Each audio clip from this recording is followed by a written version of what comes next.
कि ये पूरे बिहार में आम चर्चा है कि जब लोकसभा के चुनाव हुए तो इन्होंने अपने बच्ची के लिए टिकट खरीदा। जिस दल में इनकी बच्ची, जिस दल से इनको टिकट मिला, उस दल के नेताओं ने बाकायदा प्रेस कॉन्फ्रेंस करके इस्तीफा दिया और इस ये आरोप लगाया। अशोक चौधरी जी जदयू के नेता हैं, इनकी बच्ची पॉलिटिक्स में है नहीं, लोकसभा के एमपी का टिकट मिलना ये साधारण बात नहीं है, वो भी उस दल से जिससे आपका कोई सरोकार नहीं है।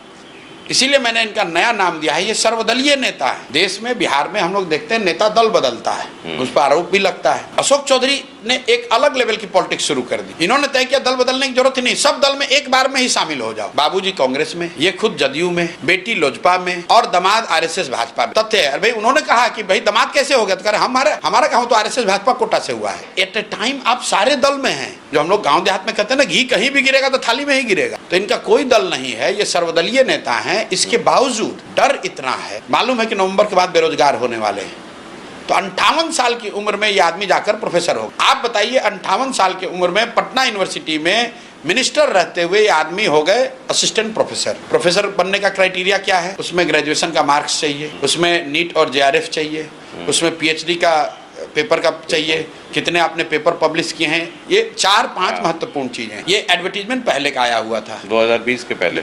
उस पहली बार में जेआरएफ का नीट का जो वेट था वो करीब 20 या 30 था, दोनों मिलाकर। उसको घटाकर कर दिया गया 7 और पीएचडी का वेट बढ़ाकर कर दिया गया 30। अब भाई साहब ये मिनिस्ट्री चला रहे थे कि पीएचडी का थीसिस लिख रहे थे, या इतने बड़े विद्वान हैं कि मिनिस्ट्री भी चलाते हैं और पीएचडी पर थीसिस भी इन्होंने लिख दिया। कहाँ से इन्होंने पीएचडी किया, किसके अंडर में पीएचडी किया, उसका कोर्स वर्क इन्होंने कहाँ किया है, जरा ये बताएं। और उसी पीएचडी के आधार पर इनको मिला है। ये मतलब आंख में धूल झोंक रहे हैं ये लोग, धूल भी नहीं झोंके, पूरा धूल ही से ढक दिया लोगों की।